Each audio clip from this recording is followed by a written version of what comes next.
Good morning children. चलिए आज हम लोग पढ़ते हैं पाठ जब मैं पढ़ता था। दे दी हमें आज़ादी बिना खड़ग बिना ढाल, साबरमती के संत तूने कर दिया कमाल। बच्चों बताओ यहाँ किसके बारे में बात की जा रही है? हाँ, गांधी जी। उन्हें ही साबरमती का संत कहा जाता है। इस पाठ में हम गांधी जी के बारे में पढ़ेंगे। मेरे पिता का नाम करमचंद गांधी था। वे राजकोट के दीवान थे। वे सत्यप्रिय, न्यायप्रिय, साहसी और उदार व्यक्ति थे। वे बहुत ही न्यायप्रिय थे। मेरी माता का नाम पुतलीबाई था। उनका स्वभाव बहुत अच्छा था। पूजा पाठ किए बिना वे भोजन नहीं करती थी। मेरा जन्म 2 अक्टूबर 1869 को पोरबंदर गुजरात में हुआ था। वहाँ से पिताजी जब राजकोट गए तब मेरी उम्र 7 वर्ष रही होगी। एक एक कक्षा करके मैं हाई स्कूल में आ गया। मैं हाई स्कूल में मंदबुद्धि विद्यार्थी माना जाता था। मुझे अपनी होशियारी पर कोई गर्व नहीं था। इनाम या छात्रवृत्ति पाने से पर मुझे आश्चर्य होता था। अपने आचरण की मुझे चिंता बनी रहती थी। मेरे हाथों कोई ऐसा काम ना हो जिसके लिए शिक्षक मुझे दंड दे। यह मेरे लिए असहनीय था। मुझे याद है कि एक बार मुझे मार खानी पड़ी थी। मुझे मार का दुख न था, पर मैं दंड का पात्र समझा गया। इस बात का मुझे बहुत ही दुख था। यह बात पहली या दूसरी कक्षा की थी। दूसरी बात 7वीं कक्षा की है। हमारे मुख्य अध्यापक ने ऊपर की कक्षा के छात्रों के लिए व्यायाम और क्रिकेट को अनिवार्य कर दिया था। मेरा मन इसमें न लगता था। खेलना अनिवार्य होने के पहले मैं कभी व्यायाम करने या क्रिकेट खेलने गया ही नहीं था। अब मैं यह देखता हूँ कि व्यायाम के प्रति मेरी यह अरुचि एक गलती थी। पढ़ने के साथ साथ व्यायाम करना भी बहुत ज़रूरी है। एक शनिवार को शाम 4 बजे व्यायाम के लिए जाना था। मेरे पास घड़ी न थी। आकाश में बादल थे। इससे समय का पता न चल सका। जब पहुंचा तो सब जा चुके थे। दूसरे दिन मुझसे न आने का कारण पूछा गया। मैंने जो बात बता दी उन्होंने उसे नहीं माना। मुझे दंड भुगतना पड़ा। मुझे बेहद दुख हुआ। मैं झूठा नहीं हूँ। यह कैसे सिद्ध करूँ? कोई उपाय न था। मैं मन मार कर रह गया। बाद में समझा कि सच बोलने वाले को कभी भी असावधान नहीं रहना चाहिए। कसरत में न जाने से मुझे नुकसान नहीं हुआ, क्योंकि मैंने कसरत से तो मुक्ति प्राप्त कर ली ही थी।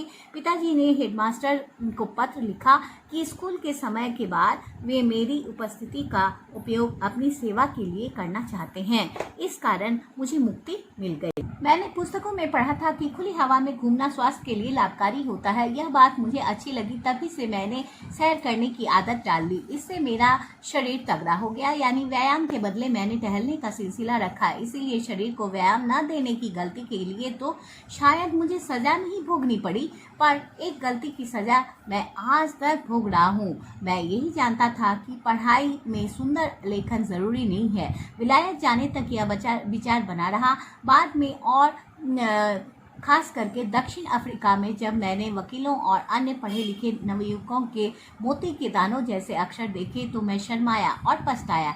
मैंने अनुभव किया कि खराब अक्षर अधूरी शिक्षा की निशानी मानी जाती है। बाद में मैंने अक्षर सुधार लें और समझे कि अच्छे अक्षर विद्या का आवश्यक अंग है। अच्छे अक्षर सीखने के लिए चित्रकला आवश्यक है। इसलिए बालकों को चित्रकला पहले सिखानी चाहिए। जिस तरह पक्षियों, वस्तुओं आदि को देखकर बालक उन्हें याद रखता है और आसानी से पहचानता है, उसी तरह जब चित्रकला सीखकर चित्र आदि बनाने लगे तभी अक्षर पहचानना और लिखना सीखे तो उसके अक्षर छपे अक्षरों के समान सुंदर होंगे। इस समय के विद्याध्ययन के कुछ संस्मरण और भी उल्लेखनीय है। 6ठी कक्षा में मेरे संस्कृत शिक्षक कृष्ण शंकर मास्टर बहुत कड़े मिजाज के थे। विद्यार्थियों को अधिक से अधिक सिखाने का प्रयास करते थे, परंतु मैंने अधिक से अधिक शिक्षा देने का प्रयास करते थे, परंतु मैंने संस्कृत की कक्षा छोड़कर फारसी की कक्षा में बैठना शुरू कर दिया। फारसी के मौलवी बहुत नरम दिल के थे, लेकिन इस बात से संस्कृत शिक्षक को बहुत दुख हुआ। उन्होंने मुझे समझाया, मैं तो सब छात्रों को बढ़िया संस्कृत सिखाना चाहता हूँ। आगे चलकर उसमें रस के घूंट पीने को मिलेंगे। तुम्हें यूँ हारना नहीं चाहिए। तुम फिर से मेरी कक्षा में आकर बैठो। मैं आज कृष्ण शंकर मास्टर का उपकार मानता हूँ, क्योंकि जितनी संस्कृत मैं उस समय सीखा उतनी भी ना सीखा होता तो आज संस्कृत शास्त्रों का रस न ले पाता। अब तो मैं यह मानता हूँ कि भारतवर्ष के पाठ्यक्रम में मातृभाषा के अतिरिक्त हिंदी, संस्कृत, फारसी, अरबी और अंग्रेजी का स्थान होना चाहिए। भाषाओं की इस संख्या से किस को डरना नहीं चाहिए। भाषा पद्धति पूर्वक सिखाई जाए और सब विषयों को अंग्रेजी के माध्यम से सीखने सोचने का बोझ हम पर ना हो तो भाषाएं सीखने में बहुत ही आनंद आएगा। जो व्यक्ति एक भाषा को शास्त्रीय पद्धति से सीख लेता है उसके लिए दूसरी भाषा का ज्ञान सुलभ हो जाता है। धन्यवाद। चलो बच्चों, आज हम एक ऐसी कहानी पढ़ते हैं जिसमें फूलों का नगर है। बच्चों, हमें अपने गुरुजनों से प्राप्त शिक्षा का सम्मान करना चाहिए। जब हम उनके द्वारा दी गई शिक्षा को भूल जाते हैं या उसका अनादर करते हैं तब हमारा जीवन असफल सा लगने लगता है। तो आइए गुरु की शिक्षा का महत्व बताने वाली एक कहानी पढ़ते हैं। गुरु के आश्रम में 2 राजकुमार रहते थे, एक अमृत और एक अनिरुद्ध। राजकुमार अमृत और अनिरुद्ध गुरु वेदांत के आश्रम में सहपाठी थे तथा सबसे आज्ञाकारी शिष्य थे। गुरु ने दोनों को गुरुकुल छोड़ते समय अहिंसा का मार्ग अपनाने तथा प्रकृति की रक्षा करने का पाठ पढ़ाया। अनिरुद्ध ने राजा बनने के बाद गुरु की बात भुला दी। उसने शिकार तथा जंगल की कटाई शुरू कर दी। अमृत ने गुरु की बात मानते हुए अपने राज्य में पेड़ पौधे लगवाए। उसके राज्य में पूर्णतः हरियाली थी।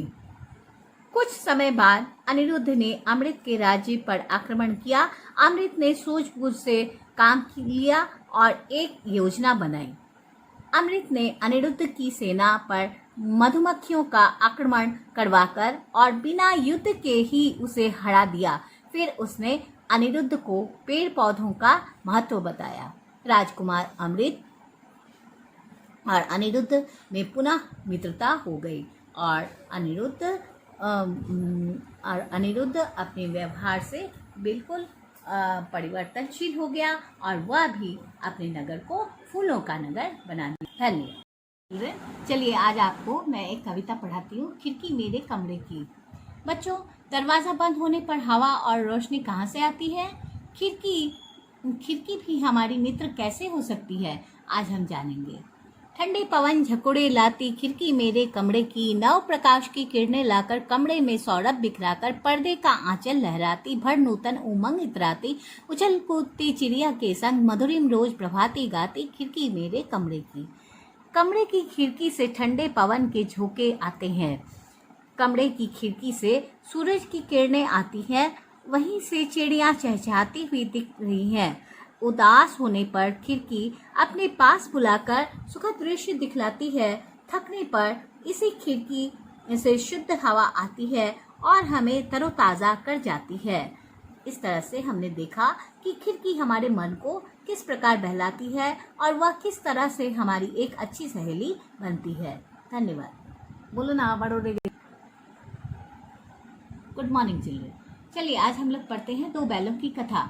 बच्चे, हमें पशु पक्षियों के साथ कैसा व्यवहार करना चाहिए? हमें मनुष्य की तरह ही पशु पक्षियों के साथ व्यवहार करना चाहिए। जब हम किसी पशु के साथ अच्छा व्यवहार नहीं करते तो उसे भी मनुष्य की तरह ही दुख होता है। आइए आज इसी विषय में संबंधित एक कहानी का पाठ करते हैं। छोटे किसान के पास हीरा मोती नाम के 2 बैल थे। एक बार गया प्रसाद उन्हें अपने साथ ले गया और उनसे बहुत काम करवाता और उन्हें मारता था। गया ने घर की एक छोटी लड़की दोनों को बहुत प्यार करती थी, उनसे एक दिन दोनों की रस्सी खोल दी।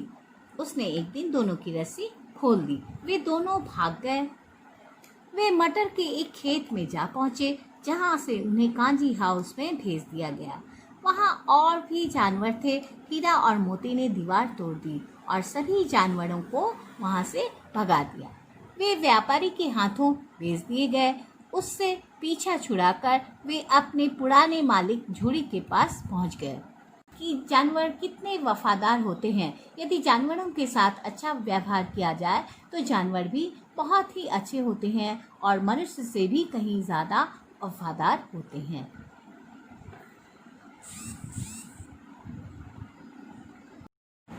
गुड मॉर्निंग बच्चे, आज हम एक ऐसा पाठ पढ़ते हैं जो हमारे सेहत से संबंधित है। सेहत है अनमोल। बच्चों, आप जानते हैं कि स्वस्थ तन में ही स्वस्थ मस्तिष्क का वास होता है, इसीलिए हमें अपने शरीर को सेहतमंद बनाए रखना चाहिए। आज हम स्वस्थ शरीर से होने वाले लाभ के बारे में जानेंगे। जल्दी स्वस्थ शरीर को स्वस्थ रखने के लिए कुछ उपाय किए जाते हैं, जैसे जल्दी सोना और जल्दी जागना चाहिए। सुबह की सैर प्रतिदिन करनी चाहिए। हमें प्रतिदिन पौष्टिक भोजन करना चाहिए। नियमित रूप से खेल इंडोर तथा आउटडोर खेलना चाहिए, जैसे मैदानों में जाकर पकड़म पकड़ाई, छुपा छुपाई, ये सब खेल खेलना चाहिए। हाथ पैर धोना, दांत साफ करना, नाखून काटना, सफाई रखना आदि अच्छी सेहत के लिए ज़रूरी है, क्योंकि शरीर को स्वस्थ रखने के लिए स्वच्छता भी अति आवश्यक है। धन्यवाद। गुड मॉर्निंग चिल्ड्रन, आज हम एक ऐसे व्यक्ति के बारे में बताएंगे जो बेहद ही बुद्धिमान और विवेकशील थे। पाठ का नाम है आचार्य चाणक्य। बच्चों, कुछ व्यक्ति कुशाग्र बुद्धि वाले होते हैं। हमारे देश में भी ऐसे बहुत से कुशाग्र बुद्धि वाले व्यक्तियों का इतिहास रहा है। आइए आज हम ऐसे ही एक व्यक्ति की कहानी चित्रकथा के माध्यम से पढ़ते हैं। आचार्य चाणक्य के यहाँ एक अद्वितीय बालक का जन्म होता है। आचार्य चाणक्य पाटलिपुत्र के रहने वाले थे। आचार्य चाणक्य उसे शिक्षा के लिए तक्षशिला भेज देते हैं। आचार्य चाणक्य का पुत्र होने के कारण उनका नाम चाणक्य रखा जाता है। शिक्षा पूरी होने के बाद प्रधानाचार्य उन्हें आचार्य पद पर रख लेते हैं। आचार्य चाणक्य अपने माता पिता से मिलने अपने गांव आते हैं, जहां उन्हें घनानंद के अत्याचारों का पता चलता है। चाणक्य अपने माता पिता को ढूंढने तथा घनानंद को सबक सिखाने का प्रण लेकर आगे चल पड़ते हैं। इस प्रकार हम देखते हैं कि आचार्य चाणक्य किस प्रकार से चंद्रगुप्त को एक नया शासक का पदभार सौंपकर अपनी प्रतिज्ञा पूरी करते हैं। धन्यवाद। गुड मॉर्निंग चिल्ड्रन, चलिए आज हम लोग पढ़ते हैं शब्द। शब्द किसे कहते हैं? दो या दो से अधिक वर्णों के सार्थक मेल को शब्द कहते हैं। वर्णों के सार्थक मेल को ही शब्द कहते हैं। शब्द दो तरह के होते हैं, सार्थक और निरर्थक। उपसर्गों का स्वतंत्र रूप से प्रयोग नहीं होता। जो शब्दांश शब्द से पहले लगकर उसका अर्थ बदल देते हैं या उसके अर्थ में विशेषता ला देते हैं, उसे उपसर्ग कहते हैं। आइए अब पढ़ते हैं वाक्य। शब्दों के सार्थक और सुनिश्चित क्रम को वाक्य कहते हैं। वाक्य के कितने अंग हैं? वाक्य के दो अंग हैं, उद्देश्य और विधेय। उद्देश्य, वाक्य में जिसके विषय में कुछ कहा जाता है उस वाक्य को उद्देश्य कहते हैं। नीचे दिए गए उदाहरण में गौरव एवं काला घोड़ा उद्देश्य है। विधेय, वाक्य में उद्देश्य के विषय में जो कुछ कहा जाए उसे विधेय कहते हैं। नीचे दिए गए चित्रों के साथ दिए गए वाक्यों में उड़ा रहा है, दौड़ा रहा है विधेय है, क्योंकि ये उद्देश्य गौरव और काला घोड़े के बारे में बता रहे हैं। शब्दों का सार्थक मेल वाक्य कहलाता है। वाक्य के दो अंग हैं, उद्देश्य और विधेय। जिसके विषय में कुछ कहा जाता है उसे उद्देश्य कहते हैं, उद्देश्य के विषय में कुछ कहा जाता है उसे विधेय कहते हैं। चलिए बच्चों, आज हम पढ़ते हैं संज्ञा।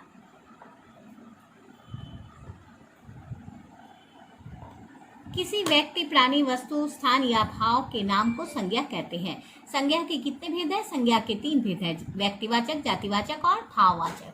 जो शब्द किसी विशेष व्यक्ति, वस्तु या स्थान का बोध कराते हैं उसे व्यक्तिवाचक संज्ञा कहते हैं, जैसे महात्मा गांधी, बिल्ली, मोर, कलम, कुर्सी, पेंसिल इत्यादि। ताजमहल, लाल किला, स्वर्ण मंदिर आदि। जातिवाचक संज्ञा, जिस संज्ञा शब्द से पूरी जाति का पता चले उसे जातिवाचक संज्ञा कहते हैं, जैसे फूल, जानवर, नदी आदि। भाववाचक संज्ञा,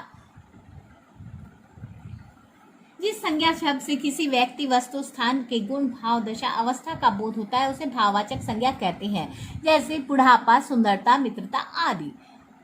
भाववाचक संज्ञा बनाना, संज्ञाएं जातिवाचक संज्ञा विशेषण तथा क्रिया से बनती है। जैसे बच्चा बचपन, पशु पशुता, गर्म गरमाहट, दुष्ट दुष्टता, मित्र मित्रता, सजाना सजावट, दोस्त दोस्ती, चढ़ना चढ़ाई, ऊंचा ऊंचाई, सफल सफलता, योगी योग्यता, देव देवत्व, बालक बालकपन, गरीब गरीबी, मोटा मोटापा, एक एकता, लिखना लिखावट, वीर वीरता आदि। द्रव्यवाचक संज्ञा किसी द्रव्य पदार्थ का बोध कराने वाले शब्दों को द्रव्यवाचक संज्ञा कहते हैं, जैसे सोना, चांदी, पीतल आदि। समूहवाचक संज्ञा जो शब्द किसी समूह या समुदाय का बोध कराते हैं उन्हें समूहवाचक संज्ञा कहते हैं, जैसे सेना, कक्षा, झुंड, टोली आदि। आइए बच्चों, आज पढ़ते हैं लिंग। संज्ञा के जिस रूप से पुरुष या स्त्री जाति का बोध होता है उसे लिंग कहते हैं। लिंग के दो भेद होते हैं, पुल्लिंग और स्त्रीलिंग। हिंदी भाषा में कुछ शब्द ऐसे हैं जो सदैव पुल्लिंग में ही प्रयोग किए जाते हैं, जैसे कौवा, उल्लू। कुछ शब्द सदा स्त्रीलिंग में ही प्रयोग किए जाते हैं, जैसे कोयल, तितली। कुछ शब्द नर या मादा लगाकर अंतर किया जाता है, जैसे नर चीता, नर मादा चीता। पदनाम सदा पुल्लिंग में होते हैं, चाहे उन पर व्यक्ति पुरुष हो या स्त्री हो, जैसे राष्ट्रपति, प्रधानमंत्री, राजदूत, वकील, राज्यपाल, डॉक्टर आदि। कुछ पुल्लिंग और स्त्रीलिंग शब्द क्रमशः बड़े छोटे का भाव प्रकट करते हैं, जैसे नाला, नाली, लोटा, लुटिया आदि। बच्चे, अब हम लोग पढ़ते हैं वचन। शब्द के जिस रूप से उसके एक या अनेक होने का बोध होता है उसे वचन कहते हैं। वचन कितने प्रकार के होते हैं? वचन दो प्रकार के होते हैं, एक वचन और बहुवचन। शब्द के जिस रूप से एक ही प्राणी, वस्तु या पदार्थ का बोध होता है उसे एक वचन कहते हैं। बहुवचन शब्द के जिस रूप से एक या एक से अधिक वस्तु होने का, एक से अधिक प्राणी, वस्तु या पदार्थ होने का बोध होता है उसे बहुवचन कहते हैं।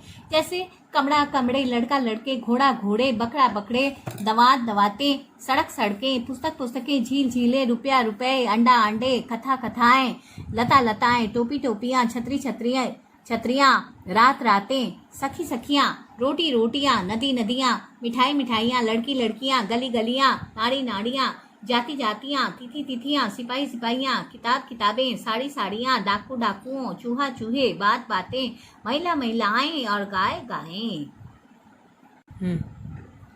चलिए अब हम लोग पढ़ते हैं सर्वनाम। सर्वनाम किसे कहते हैं? जो शब्द संज्ञा के स्थान पर आते हैं उन्हें सर्वनाम कहते हैं। सर्वनाम शब्द का अर्थ है सब नामों के लिए, अर्थात जो शब्द सब नामों के स्थान पर प्रयुक्त होते हैं उन्हें सर्वनाम कहा जाता है। सर्वनाम के प्रयोग से एक ही नाम को बार बार नहीं लिखना पड़ता है। किसी एक ही संज्ञा शब्द का बार बार प्रयोग बड़ा अटपटा सा लगता है, अतः एक बार संज्ञा का प्रयोग कर बाद में सर्वनामों का प्रयोग करना चाहिए। कुछ प्रमुख सर्वनाम इस प्रकार है: मैं, तू, आप, वह, कौन, हम, तुम, आपने, वे, कोई, मैंने, तुम्हारा, आपका, उनका, किसको, हमने, तुझे, आपको, उनको, किनको। सर्वनाम के कितने भेद हैं? सर्वनाम के 6 भेद हैं। पुरुषवाचक सर्वनाम, निश्चयवाचक सर्वनाम, अनिश्चयवाचक सर्वनाम, निजवाचक सर्वनाम, प्रश्नवाचक सर्वनाम और संबंधवाचक सर्वनाम। Morning children.